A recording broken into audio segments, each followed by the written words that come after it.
using chair there because we don't know the other Uh, visibility. So someone it can tell seems that is it started because right now it is a blank. Yes. Probably it okay. started share. Yeah, yeah. Okay. So, thank you. Go Okay. ahead, Dr. Abida. So before I start my lecture, I want to show you a small video about 30 seconds of why these white fibers of the brain are so important and they are so majestic and elegant that it is important that we know the anatomy of this.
Okay, so now I will go on to my presentation. So the study of white fibers, can you see my screen, please? Yeah. Okay. So the study of white fibers of the brain has always fascinated me for a long, long time. And it is now in clinical practice that the relevance of this anatomy has started coming into the picture. So if you see this table, it shows the effects of damage due to each of these important fiber tracts in the brain. As you can see, each of them has a role and each of them causes some deficit when damaged. So basically, I published this paper a couple of years back where I classified the white fibers of the brain into this system, which makes it very easy and elegant to understand. So the white fibers of the brain, I divided them into 5 groups.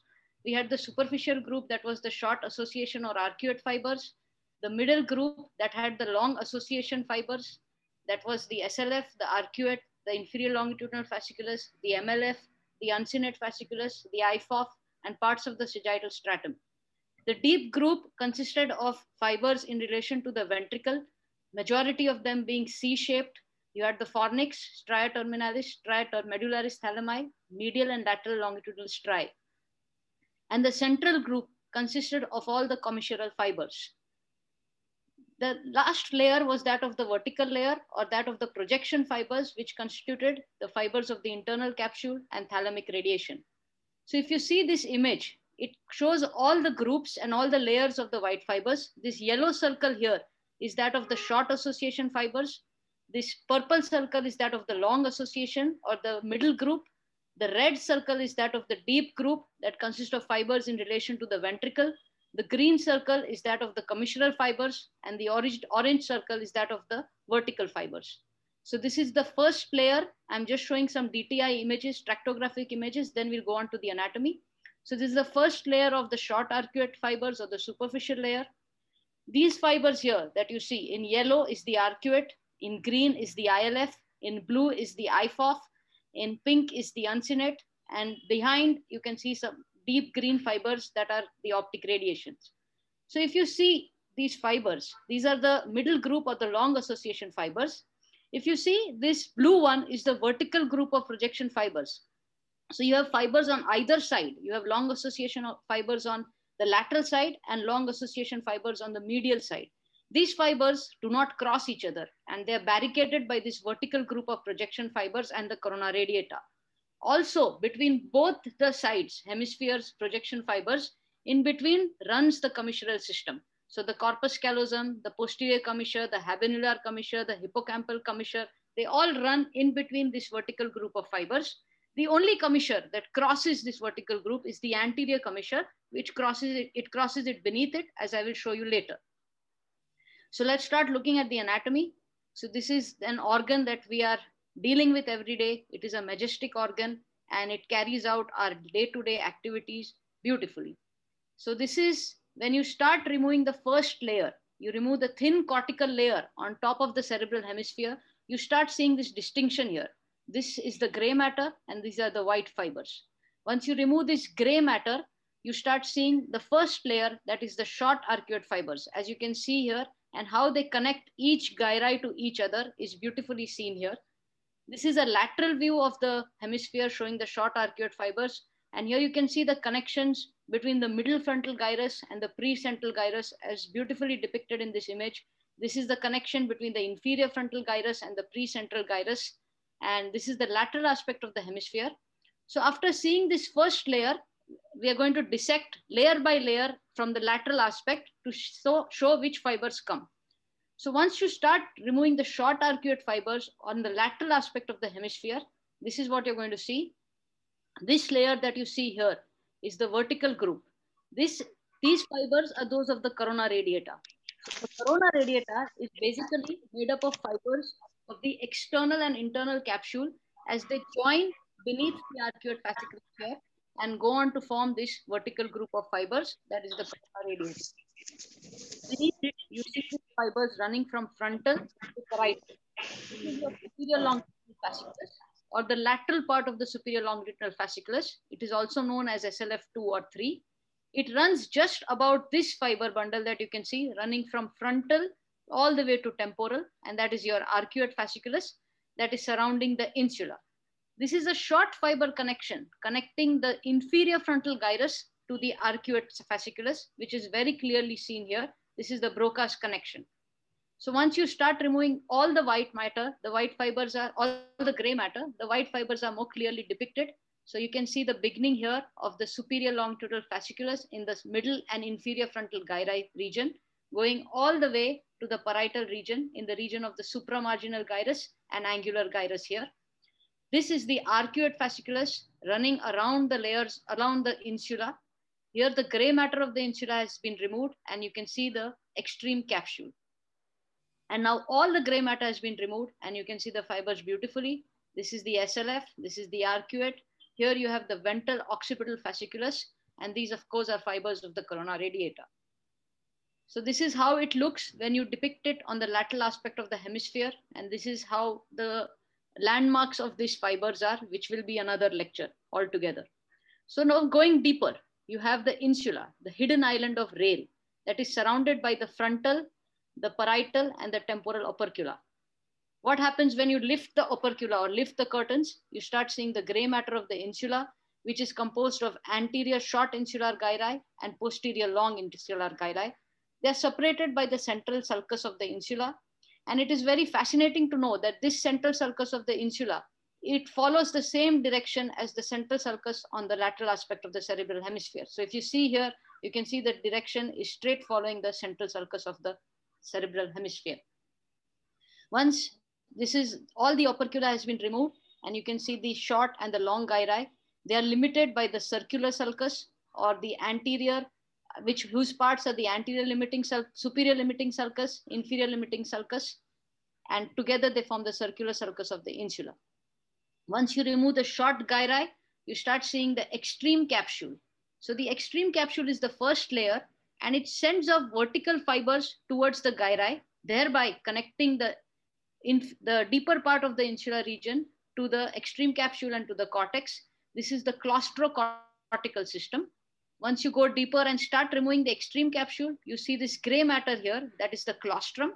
And just beneath the claustrum, you start seeing the fibers of the external capsule. So now I have removed the extreme capsule and the claustrum, and you see the external capsule. Now the external capsule has two components. It has a ventral part, that is the ventral external capsule, and the dorsal external capsule. The ventral external capsule has two major fiber bundles that are really important to us, and that is the IFOF. the inferior fronto-occipital fasciculus as it runs from the frontal to the temporal region, forming a component of the sagittal stratum. And the other fiber bundle is the uncinate fasciculus as it runs from the frontal to the temporal poles. And here they come together very close and they kind of form a bow tie fashion. And here the two fibers are very close to each other. As I showed you earlier, fibers of the external capsule go beneath the arcuate fasciculus. This is the arcuate fasciculus, and join the internal capsule fibers to form the corona radiata. So this is a DTI image showing the arcuate fasciculus, the IFOF, and fibers of the middle and the inferior longitudinal fasciculus. Now going still deeper, this is the external capsule. This is, once you start removing fibers of the external capsule, you start seeing the gray matter of the putamen. So this is a classical spoke and wheel pattern when you remove components of the external capsule. This is the putamen, and just beneath it, after removing the putamen, you start seeing the beginning of the internal capsule. So now the whole putamen has been removed, and you can see the internal capsule beautifully depicted. This is the anterior limb, this is the genu, this is the posterior limb, this is the retrolenticular portion, and this is the sublenticular portion or the Mayer's loop of the internal capsule. These are some fibers of the IFOF. And this structure that you see here is the anterior commissure, the temporal extension, as it goes on to form the sagittal stratum. So what is this sagittal stratum? Stratum means a series of layers. So it forms a series of layers lateral to the temporal horn in the temporal brain. And it consists of fibers of the IFOF, fibers of the anterior commissure, and fibers of the Mayer's loop of the optic radiation as they turn and go posteriorly in the lateral part of the temporal horn. So this is the sagittal stratum. A part of the arcuate fasciculus has been cut here to show the entire extent of the sagittal stratum.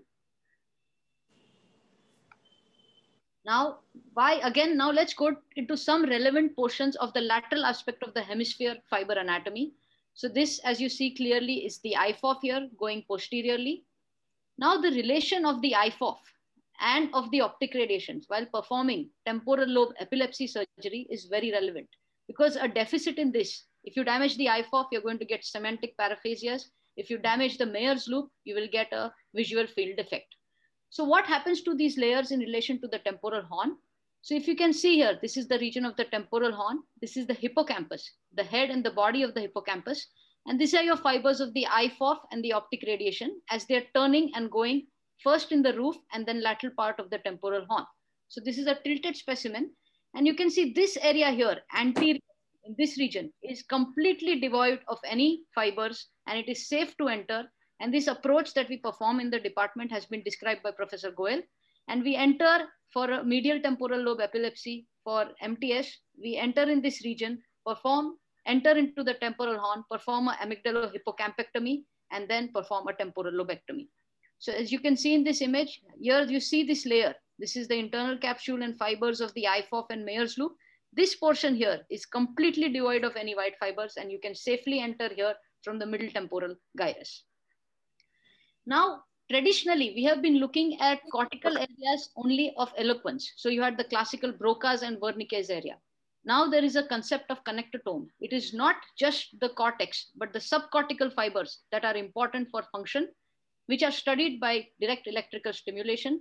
So these were the earlier concepts that were propagated by Ogerman and other pioneers.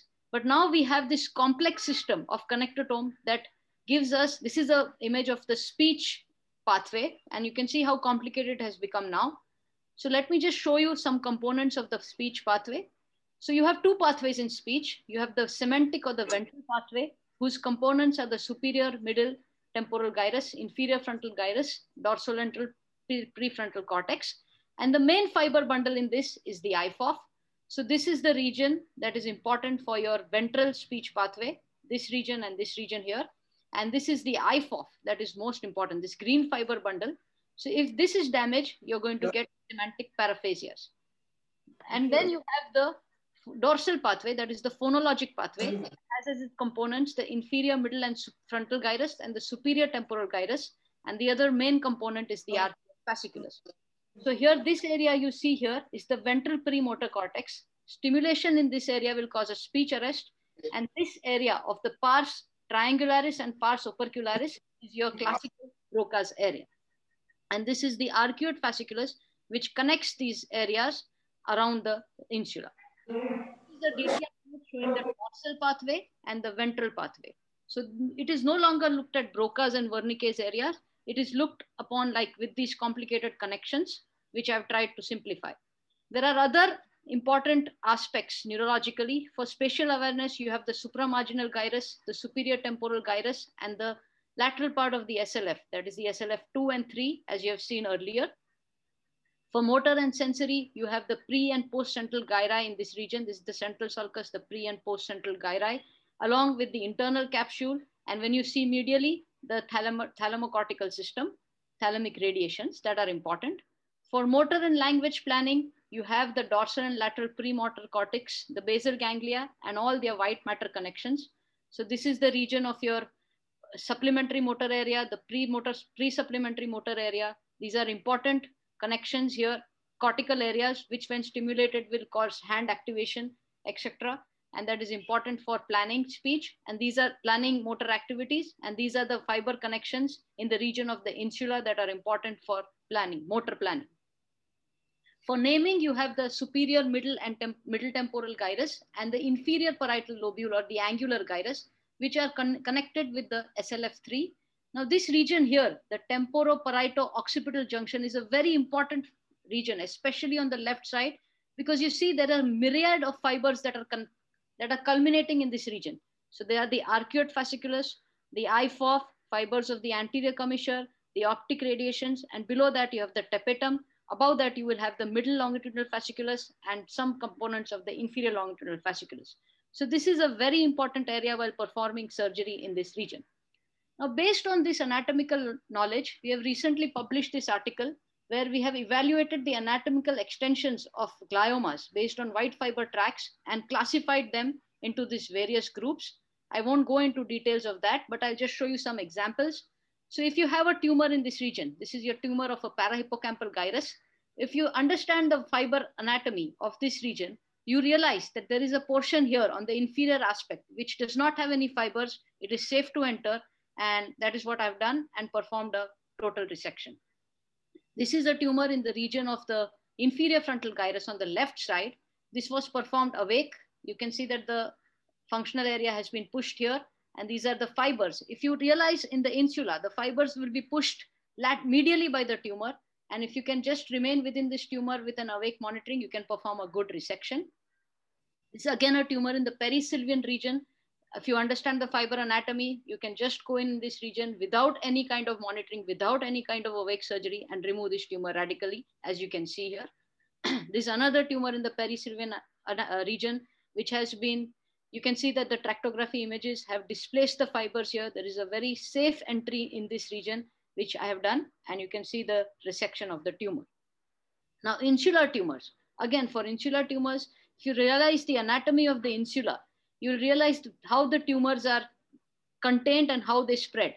And following this, you can perform a good radical resection, which I cannot cover in this lecture, but I will just give you a preview. So this is again another region, tumor in the region of the insula. And you can see this is the fiber bundles that will come in play. You can see the DTI images that have been constructed. This is just to show how the fibers are displaced around the tumor. And there is a safe region where you can always enter and do a radical resection. This is again a tumor of the parahippocampal gyrus region. So you enter in this region where there are no fibers in the region of the temporal horn below it. And you can see that a radical resection has been performed. So the lateral aspect of the hemisphere has been covered. Now, briefly, I will just cover the inferior and the middle aspect. So this is an inferior view of the brain where you have the parahippocampal gyrus, the uncus, the fusiform gyrus, and the inferior temporal gyrus as it turns laterally. Once you remove the gray matter in the region of the uncus and parahippocampal gyrus, these are the fibers that you will start seeing. This is the radiation of the cingulum. This is the culmination of the cingulum in the region of the entorrhinal area. Once you remove this is the ependymma of the temporal horn. Once you deflect the radiation of the cingulum and the ependymma, you start seeing the temporal horn. And this is the hippocampus in the region. This is the head, body, and the tail as it is turning here. This gray matter region here is the amygdaloid nucleus. This is the choroid plexus in the temporal horn. You can see the relation of this to the cerebral peduncle.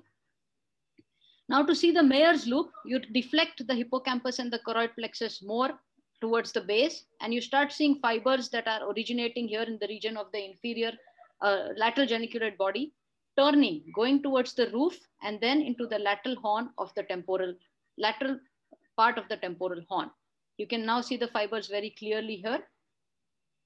And if you see this DTI image, you will understand that the optic radiations are in the lateral aspect of the temporal horn, and the medial aspect of the temporal horn and the atrium has the forceps major as they radiate from the splenium. So this is again an inferior view of the brain that shows the IFOF, the anterior commissure, and fibers of the Meyer's loop. And here they join together and turn laterally to form the sagittal stratum. Now, this is an entire extent of the anterior commissure. So it has two parts, a frontal and a temporal extension. So as I said, the anterior commissure crosses beneath the internal capsule and goes laterally and hugs both the temporal horns on both the sides, thus connecting the frontal and the temporal brains. So you can see here, which I had shown in that image, the IFOF, the anterior commissure, and fibers of the Meyer's loop as they join to form the sagittal stratum. Here you can see a DTI image showing the two parts of the anterior commissure, the frontal part and the temporal extension going as part of the sagittal stratum. Then lastly, the medial aspect of the hemisphere is important as you have the limbic system here. So this is a view that we are all familiar with. Once you start removing the fibers in this region, this is the region of the thalamus. You start dissecting here, you start seeing the mammillothalamic tract. This is the fornix, the columns of the fornix as they end in the mammillary body here. You have the mammillothalamic tract going up into the anterior nucleus of the thalamus. This is a medial view where all the gray matter has been removed to just give you an orientation. This is the corpus callosum. So this cingulum begins here in the subcallosal region, goes over the corpus callosum, turns here. This is the isthmus of the splenium, and it goes isthmus of the cingulum, and it goes and ends in the radiation of the cingulum inferiorly, as we saw in the earlier view. The cingulum connects with the frontal and the parietal cortices, as you can see here in this image. This is the parietal connection. This is the frontal connection. So this is the cingulum as it is ending in the region of the parahippocampus. Here, these are the fibers of radiation of cingulum. There's another tract you can see here, that is the mammilotegmental tract from the mammillary body. So now just to show you the Pappes circuit very quickly. So now I have cut the corpus callosum here. You can see the caudate head here. So the mammillothalamic tract, the anterior nucleus of thalamus. And once you remove the caudate head, you will see the anterior thalamic radiation in this region. And now you can see the entire Pappes circuit has been reconstituted.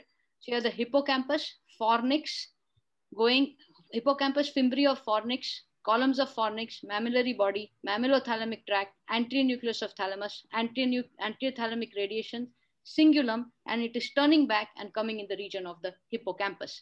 And this is the whole Pappes circuit and parts of the limbic system that have been constituted here. These are parts of the olfactory tract and striae, which form components of the limbic system. And we published this paper in 2009. It is quite a highly cited paper. And the last commissural fiber system is your corpus callosum. It is right in the middle of the hemisphere, blocked by the vertical fibers. You can see there is a thin layer of gray matter over the corpus callosum, that is the inducium grecium, which has two fibers, the lateral and medial longitudinal striae. These are the fibers of the corpus callosum as they're turning. And this is the corona radiata. They turn and join the corona radiata on the medial aspect. You can see in this image very clearly. These are the forward radiations of the corpus callosum or the forceps minor. So this image shows that the corpus callosum and the vertical group actually form a hanging rope bridge. So you have the two pillars of the bridge, and the corpus callosum forms the rungs of the bridge, and they are constrained within the vertical group of fibers. This is the image showing the corpus callosum, and this is a tumor. Normally, when you see a splenium glioma, people just come out with a biopsy and don't do much with this. But if you understand these fibers, if you understand that it is safe to go in and remove this, you can perform a beautiful radical resection, as you can see in this image, and most of the tumor has been resected. And lastly, the orbital approach. This region has been ignored.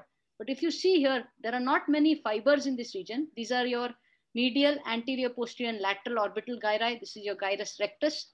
And we devised this approach to lesions around the frontal horn, lateral to the frontal horn, which is in the depth and difficult to approach interhemispheric.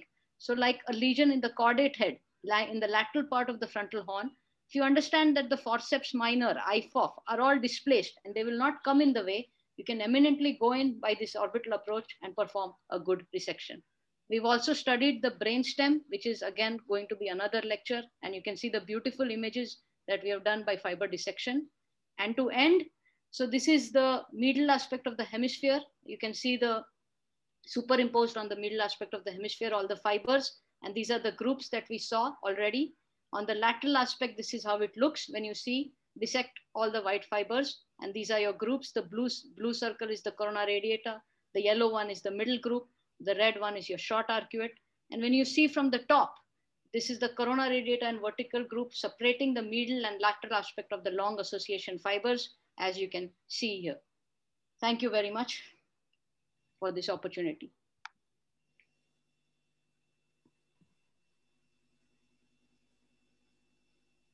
Thank you, Dr. Abida. A nice and excellent lucid presentation about your long tracks. Any question from the audience?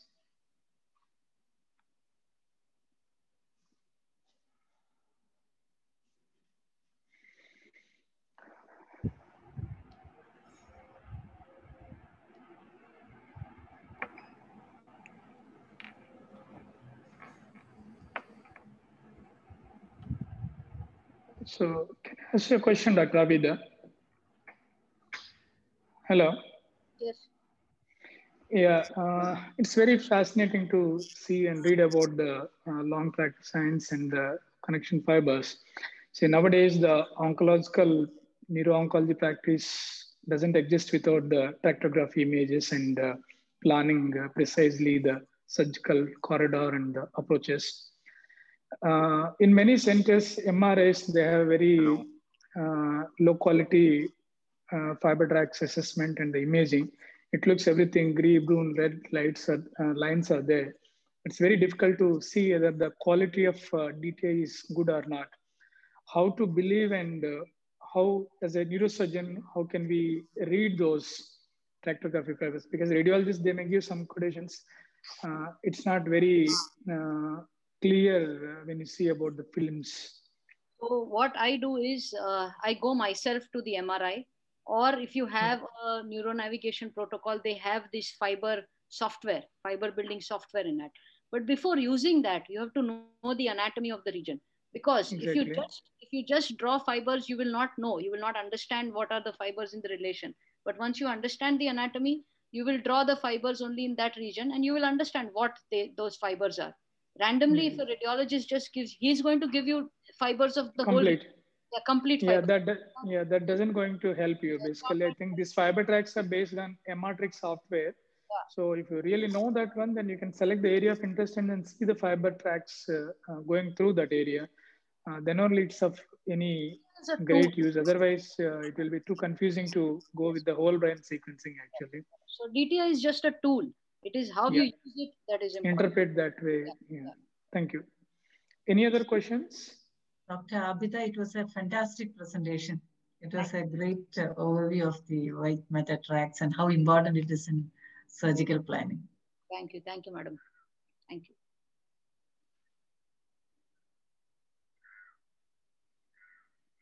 So if no question, then I will hand over the session to organizers. They can take up the second talk of this BOSS session. Thank you very much. Thank you, sir, and thank you, madam. Now I invite Dr. Kaul sir to introduce Dr. Sailja, madam.